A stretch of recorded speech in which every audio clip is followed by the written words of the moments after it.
भगवान विष्णु को एकादशी तिथि बहुत प्रिय है। सनातन धर्म में एकादशी व्रत का अधिक महत्व है। यह व्रत हर माह के कृष्ण और शुक्ल पक्ष की एकादशी तिथि को किया जाता है। ज्येष्ठ माह के शुक्ल पक्ष की एकादशी को निर्जला एकादशी के नाम से जाना जाता है। धार्मिक मान्यता के अनुसार सभी एकादशियों में श्रेष्ठ एवं अक्षय फल प्रदान करने वाली ज्येष्ठ माह के शुक्ल पक्ष की निर्जला या भीमसेनी एकादशी बहुत महत्वपूर्ण मानी गई है।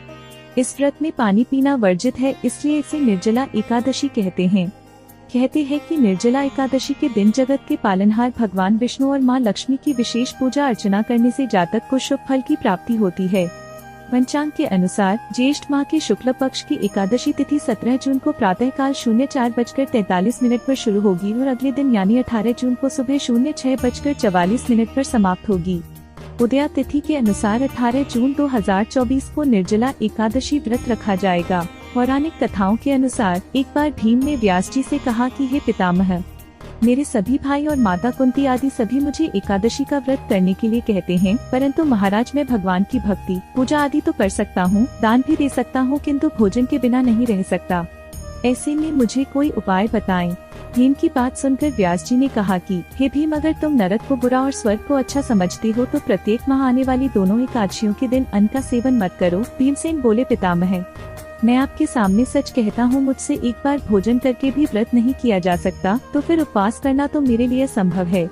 मेरे अंदर हमेशा वृक्क नामक अग्नि प्रज्वलित रहती है और जब तक मैं भोजन न कर लूँ तब तक वह अग्नि शांत ही नहीं होती। इसलिए आप मुझे ऐसा व्रत बताइए जो साल में केवल एक बार ही करना पड़े। यह सुनकर व्यास जी ने बहुत विचार किया और उसके बाद उन्होंने कहा कि हे पुत्र, बड़े बड़े ऋषियों ने बहुत शास्त्र आदि बनाए हैं जिनसे बिना धन के थोड़े परिश्रम से ही स्वर्ग की प्राप्ति हो सकती है। इसी प्रकार शास्त्रों में दोनों पक्षों की एकादशी का व्रत मुक्ति के लिए रखा जाता है। ऐसा सुनकर भीमसेन घबराकर व्यास जी से कोई दूसरा उपाय बताने की विनती करने लगे। भीम को डरा हुआ देखकर व्यास जी कहने लगे कि वृषभ और मिथुन की संक्रांति के बीच ज्येष्ठ मास के शुक्ल पक्ष की जो एकादशी आती है उसे निर्जला एकादशी कहते हैं और इस एकादशी के दिन अन्न तो दूर जल भी ग्रहण नहीं किया जाता। इस एकादशी के व्रत में स्नान और आचमन के सिवा जल का प्रयोग वर्जित है। इस दिन जल ग्रहण करना भी वर्जित माना गया है।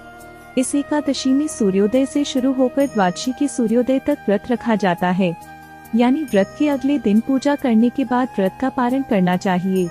व्यास जी ने भीम को बताया कि इस व्रत के बारे में स्वयं भगवान ने बताया था। यह व्रत सभी पुण्य कर्मों और दान से बढ़कर है। इस व्रत को करने से मनुष्य समस्त पापों से मुक्त हो जाता है। यह सुनकर भीम इस व्रत को रखने के लिए तैयार हो गए और साल में एक बार आने वाली निर्जला एकादशी का नियमानुसार व्रत किया। तभी से इस एकादशी को भीम एकादशी या भीमसेन एकादशी कहा जाता है। निर्जला एकादशी साल की सबसे बड़ी एकादशी होती है। इस दिन भगवान विष्णु और मां लक्ष्मी की पूजा बहुत ही कल्याणकारी मानी गई है। ज्योतिषविदों की माने तो निर्जला एकादशी पर एक दिव्य उपाय आपको मालामाल बना सकता है। यह उपाय मां तुलसी से जुड़ा है। कहते हैं कि तुलसी की जड़ से जुड़ा यह उपाय गरीबी और दरिद्रता को आपकी दहलीज से कोसों दूर रख सकता है। आपकी तिजोरी हमेशा धन से भरी रहेगी। वास्तु के अनुसार निर्जला एकादशी के शुभ अवसर पर मुख्य दरवाजे की चौखट से तुलसी की जड़ बांध दीजिए। इससे दरिद्रता का नाश होगा और मां लक्ष्मी प्रसन्न होंगी।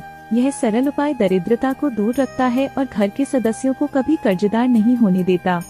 मां लक्ष्मी का मन चंचल होता है, इसलिए वो कभी एक स्थान पर नहीं ठहरती हैं।